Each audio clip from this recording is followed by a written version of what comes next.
สบายดีพี่น้องป้องป่ายพี่น้องไทยพี่น้องลาวต่างประเทศวันนี้พวกขามาบุญบ้านบ้านนาคงไผ่เมืองเงินไซภูทองแขวงสวรรณเขตบุญบ้านนอกนอกของบ้านเกิดบ้านนอดภูขาดและนอดที่ชวางน้ำมงบรรยากาศนำกันพี่น้องเลยมีลำเรื่องเนาะวันนี้เนาะสิไปเสียนาฮานในพี่น้องเบิ่งพลาดไปแล้วให้ไล่เรื่องคณะลูกแคนแมนสินสิ่งใดคอยได้สิ่งนั้นสมดังมาโนรถปรากฏในเมืองคนยาอึดจดเงินใจคนว่าทาบังวลำสอยเป็นก้อยหอยสังมาโนไม่ใจหวังปาถนายังได้ลังล้นยาจนให้ผู้สูงแนว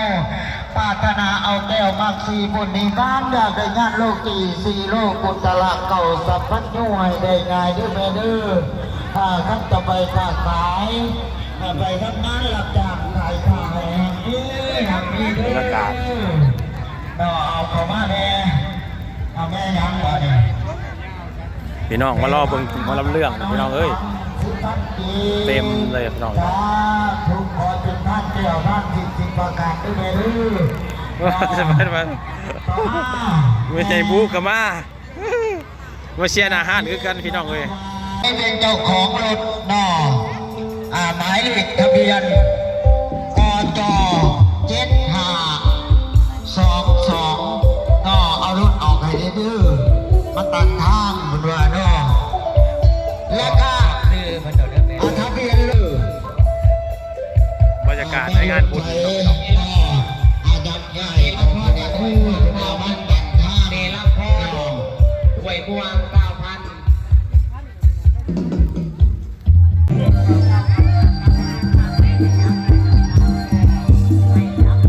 ตอนนี้แสดงกันมาแล้วเจอแล้ว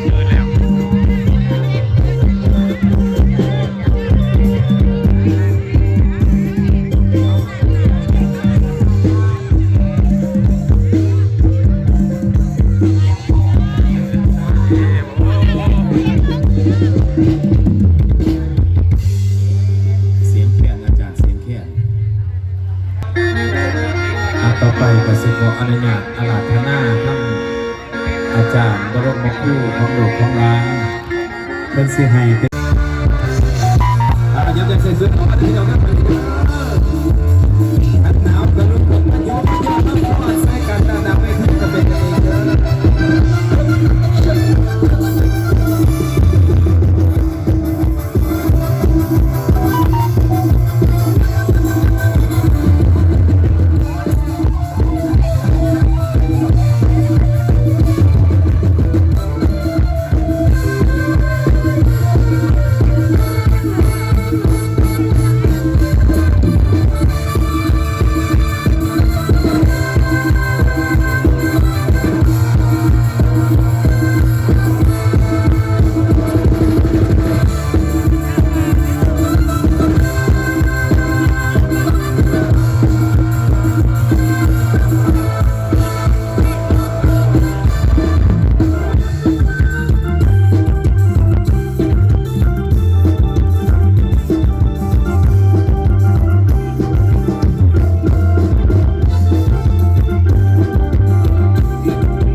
พี่น้องเคยจมสะเล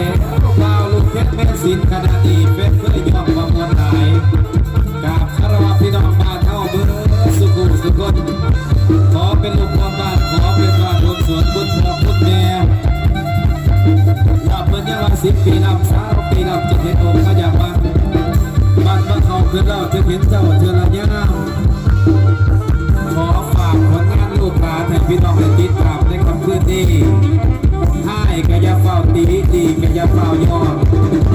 นมน้ำกันซอดแท้เด้อพี่น้องเด้อ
พี่น้องเอ้ยเพิ่นมาสุขอยู่ในเมืองฟ้ามีแต่แดดกับฝน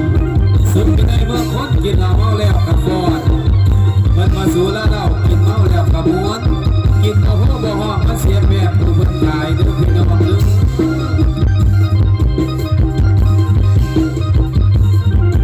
เอาลูกคุณพ่อคุณแม่ด้านหน้าเวทีจังหวัดอยากฟ้อนอยากยอดใส่เสียงเพลงบ่มากันพี่น้องบนบ้านเฮาพี่นี่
ผ่านผลไปเอาคักเอาเนี่ยทั้งน้องสาวหลาเดนเซอร์